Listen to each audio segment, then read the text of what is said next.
most of you are asking kung uuwi daw ba sa Pilipinas sina mother-in-law and sina father-in-law mag-opening sa Philippines. Milan, it's very hot during 1 o'clock. That's true. But why don't you go and use the car? Nay?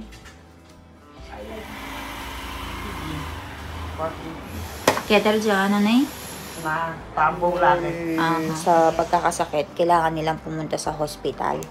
Ganon. So, sabi ni Sonal Mansi, sa bahay na lang din yung mga damit ni Milan na kailangang labhan para hindi sila nakatama. Mami, aho karnay po tami ah.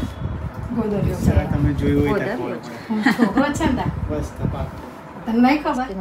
Dumating na yung kumuha ng mga godaryo natin. Tatanungin natin si Mami. Rupees.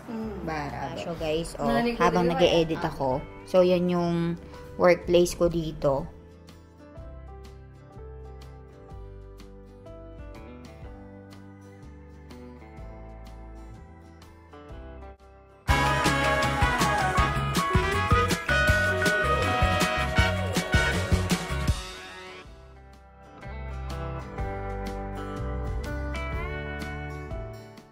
Good morning. Good morning. Where are you going? I will go hospital. I look so helpless. I'm going to hospital. You're going hospital I look like I don't want to go. Today is OPD, right? Yes. So Milan have schedule of OPD today from 9 o'clock to 1 o'clock and then 3 o'clock to 5 o'clock. Barabar na. Yes. He is about to leave now. Milan, it's very hot during 1 o'clock. That's true. But why don't you go and use the car? Nay? I like Mike today. Ay guys, merong nagkagusto dito sa sapatos ni Milan. Hinanap niya dito sa India, hindi niya mahanap. I am talking about the shoes. Yes. They cannot find it. In Philippines, we have very good shoes. In Philippines daw magaganda yung mga sapatos. Well, actually, we also have in India, but different style. Doc Milan is leaving now. Meron siyang continuous duty for the rest of the week.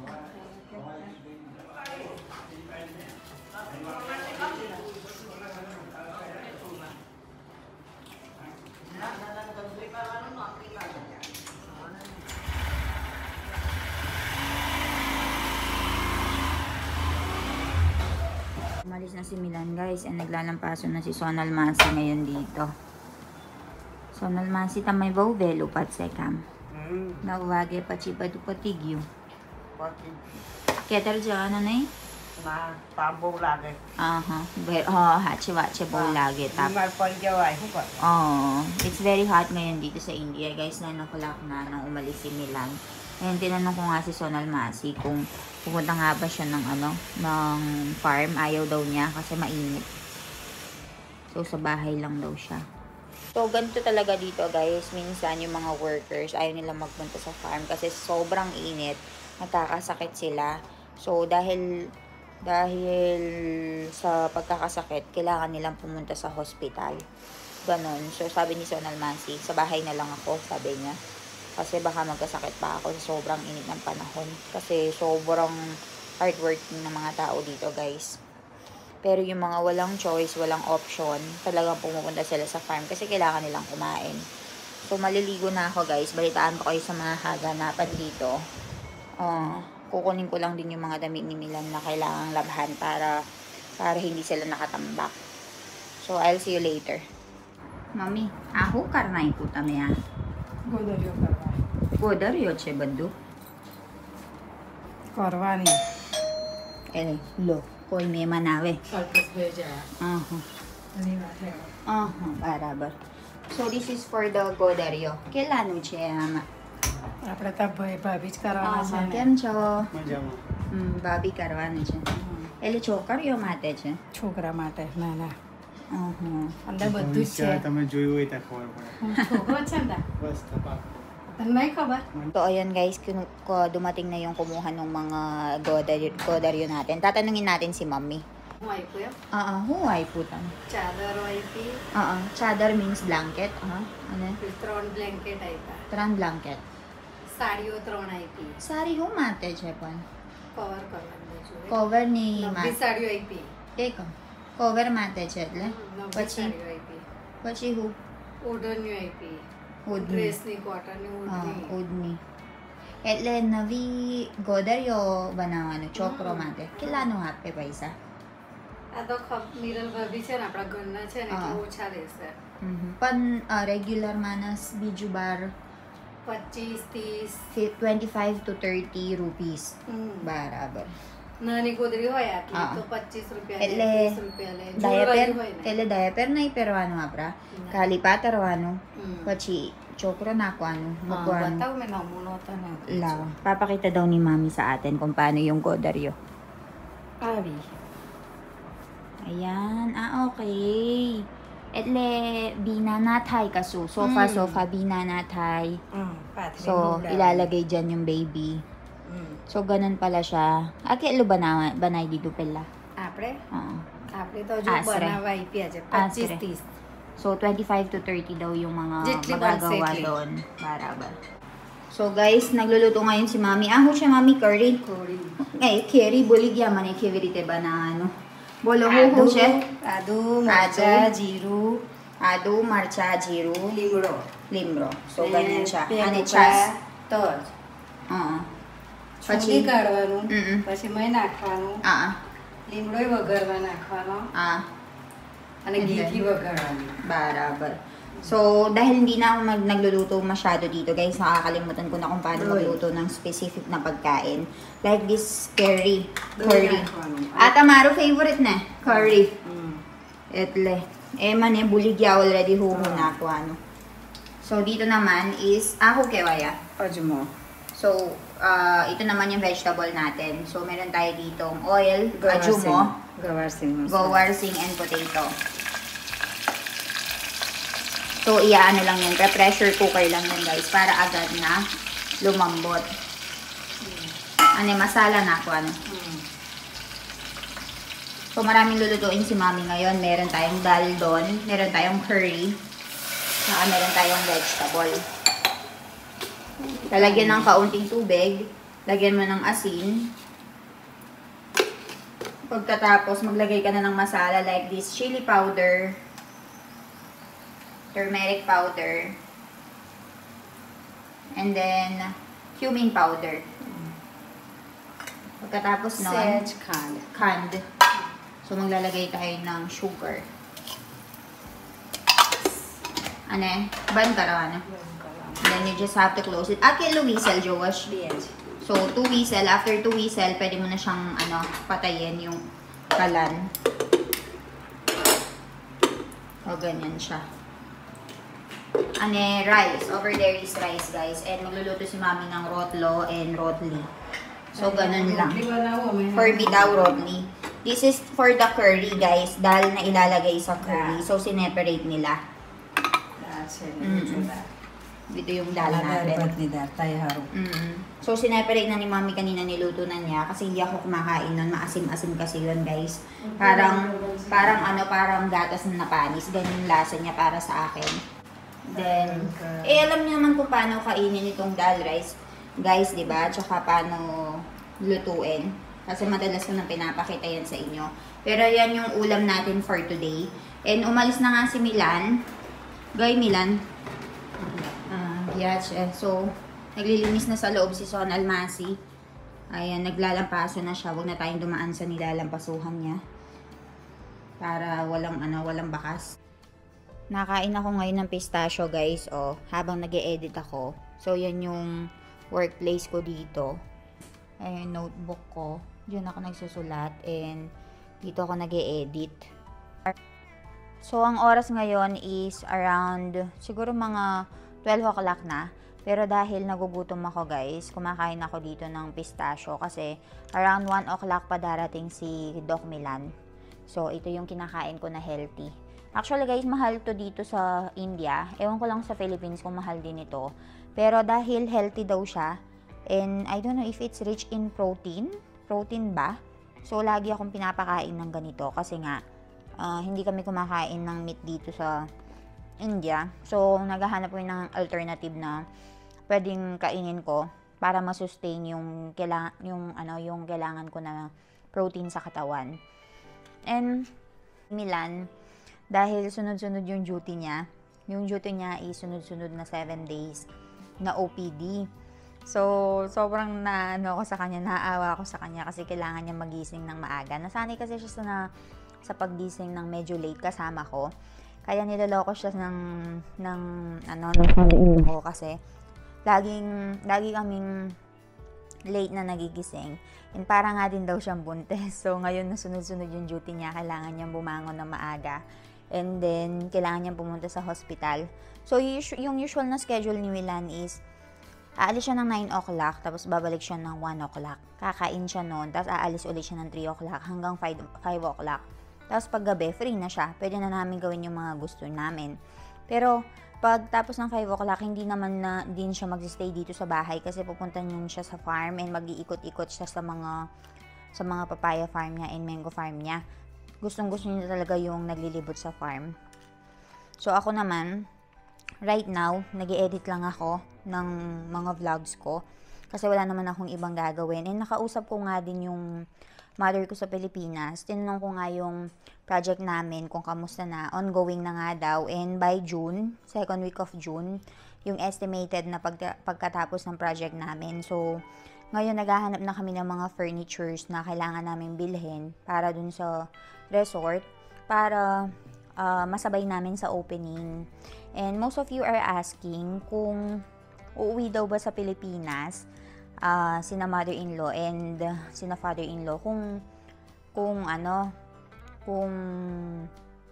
mag-opening sa Philippines. Kasi alam nyo guys, kung hindi kayo na masyadong nanonood ng mga vlogs namin and bago-bago kayo, siguro alam nyo na hindi pa nag-meet yung mother ko and father ko sa Philippines and yung mother and father ko dito sa India, which is yung mga in-laws ko. So, many are wondering, many are curious kung kailan daw ba yung pagkikita na yun. Actually guys, gusto ko talaga na magkita sila. Pero, ngayon, hindi pa yung right timing kasi nga buntis ako.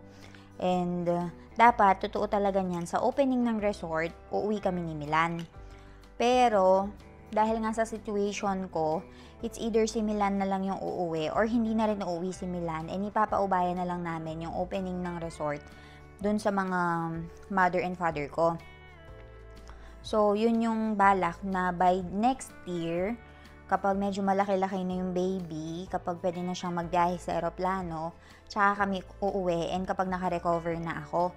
Kasi guys, kung may idea kayo, kailan ba usually pinapayagan na magbiyahe sa eroplano yung baby? Yung hindi masyadong, di ba may pressure sa eroplano, yung baka yung tenga niya, hindi pa ready, ganon.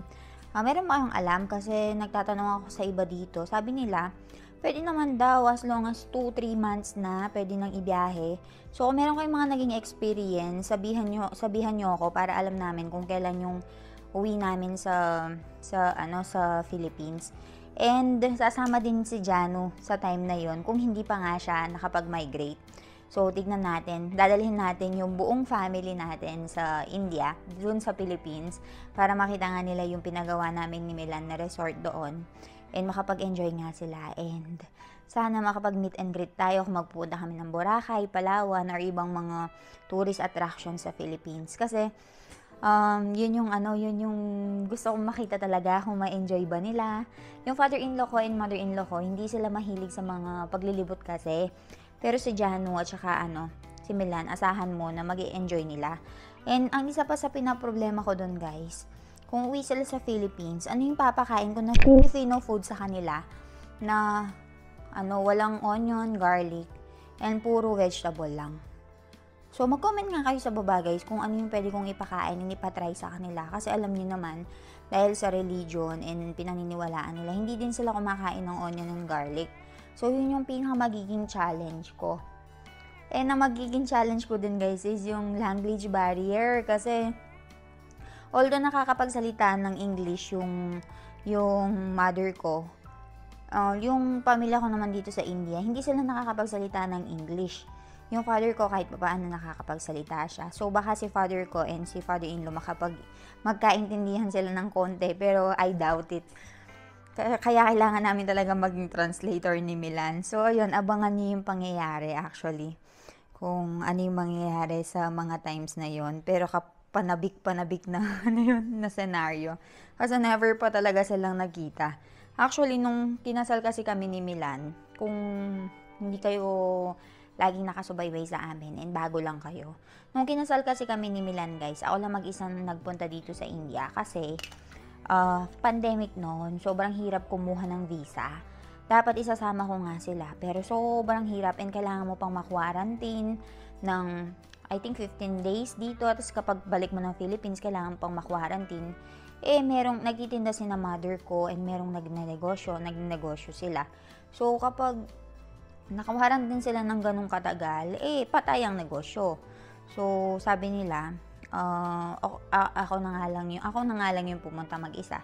And then, magbi-visit na nga lang sila kapag okay na yung lahat. So, dapat magpupunta din sila ngayon na manganganak ako. Pero ang sabi ko, ano naman yung gagawin nila dito sa India kapag manganganak ako? Hindi naman din kami makakapaglibot and hindi rin naman nila may enjoy. So, ang balak is, pupunta muna yung mother-in-law ko and father-in-law ko kasama si Jano dun sa Philippines. And then, if ever, sasama sila, yung mother-father ko tsaka yung mga kapatid ko dito sa India, pagpabalik na kami.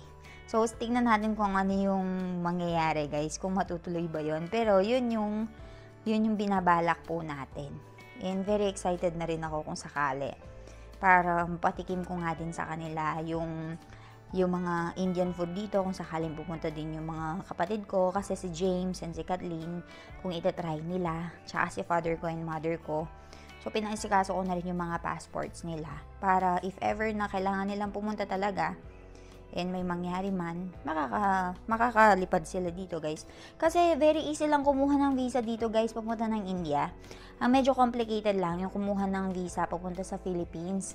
Kasi, papunta ng India, kailangan mo lang mag-apply for e-visa, tourist visa lang yon. Pero kapag pupunta ka ng Philippines, kailangan mo pumunta mismo dun sa mismong embassy. Tapos kailangan mo mag-apply doon. Ang layo pa man din ng embassy dito sa amin. So, hindi ko siguro maaasikaso yun ngayon na nagbubuntis ako. Siguro pagkatapos na lang ng lahat ng paghihirap, pagkatapos kong manganak, kung sakaling masiyes ako, pagtapos na maghilom na yung sugat ko, tapos medyo lumaki-laki na yung bata, siguro mga by next year, January or February, yun yung balak namin na pag-uwi. Pero if hindi matuloy or medyo mapaaga, sasabihan ko na lang kayo. So, alam ko excited na rin kayo, guys. Excited na rin ako sa mga kaganapan. Pero for now, sikasuhin muna natin yung baby. Ayan. Hindi ko alam kung malaki na ba siya or maliit ba siya niyan or ano. Pero sabi naman ng doctor, very healthy yung baby. Wala akong dapat ipag-alala. And, normal naman daw yung weight niya sa katawan ko. Medyo nag-gain nga ako ng weight pero sabi nila normal lang naman daw na mag-gain ng weight kapag buntis. And papayat din naman daw ako after kong manganak. So, ayun. Ubusin ko lang to, guys, kasi baka dumating na rin si Milan and baka magbusog na naman ako before kumain. So, kainin ko lang to mga pistachio and then hintayin kong mag 1 o'clock. After nun, balitaan ko kayo sa mga kaganapan dito sa bahay. Kain tayo. Guys, paalis sila, iniwanan na naman ako dito sa bahay. Kailangan nilang pumunta kasi ng Danpor. So, ayan si Milan, ayan si Mommy, Papa, and Jano. So, iwanan nila ako dito sa bahay. Kasi, medyo mabaho yung daan dun sa Danpor. Ayan, nag-blurred yung camera natin. Pasensya na kayo. And bukas kasi alis na rin si Jano. Pupunta na siya ng school ulit. So, bibisitahin na nga nila yung mga kamag-anak namin sa ibang lugar. So, nakalock na lahat and nakasusi na yung pinto. Wala na kayong makikita.